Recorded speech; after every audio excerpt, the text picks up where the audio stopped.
এরপরে আসেন যে জাকাত না দেওয়ার ভয়াবহতা। জাকাত না দেওয়ার ভয়াবহতা। জাকাত যদি কেউ না দেয়, এদিকে খেয়াল করেন সম্মানিত মুসলিম ইকরাম, এদিকে খেয়াল করেন, আমার ভাইরা এদিকে খেয়াল করেন, আর বাসা বাড়িতে আমার মা বোনেরা খুব খেয়াল করে শোনেন। জাকাত না দিলে খুব খেয়াল করবেন, জিজ্ঞেস করবেন কিন্তু জাকাত না দিলে কি কি ক্ষতি, কি কি শাস্তি আল্লাহর নবী বলেছেন, আল্লাহ কোরআনে বলেছেন, এবং ইতিহাসবিদগণ কী কী বলেছেন খুব খেয়াল করে শোনেন। জাকাত না দিলে এক নম্বর ক্ষতি আল্লাহ তাআলা কোরআন শরীফে বললেন, সূরা তাওবা 34 আর 35 নং আয়াতে বলে, ক্বালাল্লাহু তাআলা আল্লাযীনা ইয়াকনিজুনা আয-যাহাবা ওয়াল ফিদ্দা ওয়া লা ইউনফিকুনাহা ফী সাবিলিল্লাহ ফাবাশশিরহুম আল্লাযীনা ইয়াকনিজুনা আয-যাহাবা ওয়াল ফিদ্দা ওয়া লা ইউনফিকুনাহা ফী সাবিলিল্লাহ ইয়াওমা ইয়াহমা আলাইহা ফাতুক্কা বিহা জিবাহুহুম ওয়া জুনুবুহুম ওয়া যুহুরুহুম হাযা মা কানাজতুম লিআনফুসিকুম ফাযুকু মা কুনতুম তাকনিজুন।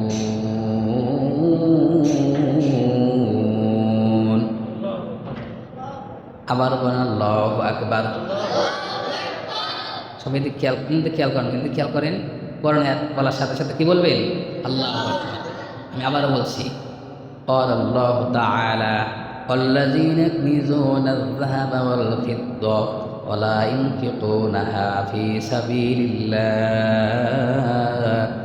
يوم يحمى عليها فتقع بها جباههم وجنوبهم وظهورهم هذا ما كنزتم لأنفسكم فذوقوا ما كنتم تكنزون। আল্লাহ তাআলা পবিত্র কোরআন শরীফের মধ্যে বললেন, হে আমার বান্দারা শোনো, তোমাদের উপরে যাদের উপরে জাকাত ফরজ হয়েছে, যাদের উপরে জাকাত ফরজ হয়েছে, জাকাত দেয় না, জাকাত ঠিকমতো আদায় করে না, এই ব্যক্তিদের জন্য আল্লাহ তাআলা বলেন তোমাদের জন্য তোমাদের এই ধন সম্পদ আর টাকা পয়সা এইগুলো জ্বলন্ত আগুনে, কঠিন আগুনে পোড়াইয়া, এই ধন সম্পদকে পোড়াইয়া কিয়ামতের মাঠে কঠিন মুসিবতের সময়, কঠিন কিয়ামতের ময়দানে এই জাকাত ধন সম্পদগুলি আল্লাহ তাআলা আগুনে পোড়াইয়া এখানে সেক দিবেন, দুই পাঁজরে সেক দিবেন, পাঁজর পিঠে সেক দিবেন, বুকে সেক দিবেন। মুফাসসিরিন কিরাম বলছেন, কেন এটা, কেন মানুষ যখন জাকাত প্রদান না করবে, জাকাত আদায় না করবে, এই শাস্তি কেন দেওয়া হবে? কেননা মানুষ যখন দুনিয়াতে যখন ধনাঢ্য ছিল, ধনী ছিল, বড়লোক ছিল, তার কাছে যখন জাকাতের টাকা চাইতে যেত, এতিম অসহায় দুস্থ মানুষ যখন যাইতো, এই ব্যক্তি টাকা তো দিতই না, জাকাত তো আদায় করতোই না, দান তো করতোই না, বরং এই গরিব ব্যক্তির দিকে পৃষ্ঠপোষণ করিয়া সামনের দিকে চলে যেত, পাঁজর লড়াইতো, ঘাড় মোটা করতো। এই জন্য মুফাসসিরিন কিরাম বলেছেন, আল্লাহর বান্দারা শোনেন, জাকাত আদায় না করলে, পঙ্খানো জাকাত আদায় না করলে এই ব্যক্তি দুস্থ মানুষের সাথে, গরিব মানুষের সাথে খারাপ ব্যবহার করার কারণে, ভালো ব্যবহার না করার কারণে, খারাপ ব্যবহার করার কারণে, জাকাত না দেওয়ার কারণে এই ব্যক্তিকে কাল কিয়ামতের দিন আগুন, জ্বলন্ত আগুন, এই ধন সম্পদকে পোড়ানো হবে। এই আগুন দিয়া, জ্বলন্ত অগ্নিকুণ্ডলী দিয়া, অগ্নি দিয়া, আগুনের আংটা দিয়ে এখানে সেক দেওয়া হবে, এখানে সেক দেওয়া হবে, এখানে সেক দেওয়া হবে। বলে এই ব্যক্তি যখন ওই ব্যক্তির দিকে তাকাইয়া ঘাড় মোটা করে খারাপ ব্যবহার করেছে, সিনা টান করেছে, পৃষ্ঠপোষণ করেছে, এই জন্য এখানে সেক দেওয়া হবে, ললাটে সেক দেওয়া হবে, পাঁজরে সেক দেওয়া হবে, পৃষ্ঠে সেক দেওয়া হবে।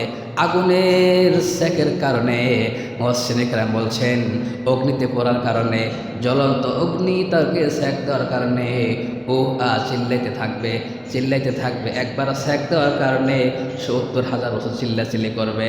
এরপরে ফেরেশতারা একটু আপ করবে, সেক দিবে না, শাস্তি দিবে না, একটু নিঃশ্বাস ছাড়বে, শান্তির নিঃশ্বাস ছাড়বে, আবার সেক দিবে। এইভাবে দিতে কিয়ামত পর্যন্ত জাকাত আদায় না করার কারণে শাস্তি দিতেই থাকবে।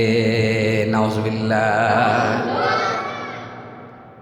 এরপরে আল্লাহর বান্দা, যেই বান্দা জাকাত আদায় করে না, তার সম্পর্কে আল্লাহর নবী হাদিসের মধ্যে বলেন, নবী আলাইহিস সালাম হাদিসের মধ্যে বলেন, যে ব্যক্তি জাকাত আদায় করবে না, যেই ব্যক্তি সঠিকভাবে জাকাত আদায় করবে না, এই ধন সম্পদগুলোকে আল্লাহ তাআলা একটা সাপ বানিয়ে দিবেন, একটা সাপ বানিয়ে দেবেন। এই সাপের চোখ হবে কালো এবং চোখের উপরে কালো ধরনের একটা দাগ থাকবে, ভয়ঙ্কর হবে এই সাপের চেহারা। এমনিতে সাপ আবার হবে ভয়ঙ্কর, জাহান্নামে যে ব্যক্তি থাকবে, জাকাত যে ব্যক্তি আদায় করবে না, জাকাত না দেওয়ালা ব্যক্তি সাপ দেখিয়া ভয় পেয়ে যাবে, থরথর করে কাঁপতে থাকবে। এই কাঁপনের মধ্যেই আবার সাপ তাকে দংশন করবে আর বলবে, আনা মালুকা আনা কাঞ্জুক, আনা মালুকা আনা কাঞ্জুক।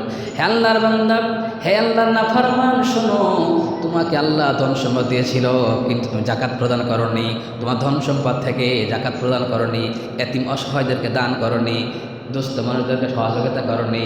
আমরা সেই গচ্ছিত ধন সম্পদ, গচ্ছিত ধন সম্পদ, আমরাই তোমার সেই সম্পদ। আল্লাহ তাআলা তোমার কবরে আমাকে পাঠিয়েছে কিয়ামত পর্যন্ত ধ্বংসন করার জন্য, কিয়ামত পর্যন্ত ধ্বংসন করতে থাকবো। মুফাসসিরিনে কেরাম বলেছেন, মুহাদ্দিসিনে কেরাম বলেছেন, সাপ একবার যখন ধ্বংসন করবে, একবার ধ্বংসন করার কারণে, সবল মারার কারণে 70 গজ নিচে যাবে চিল্লাতে।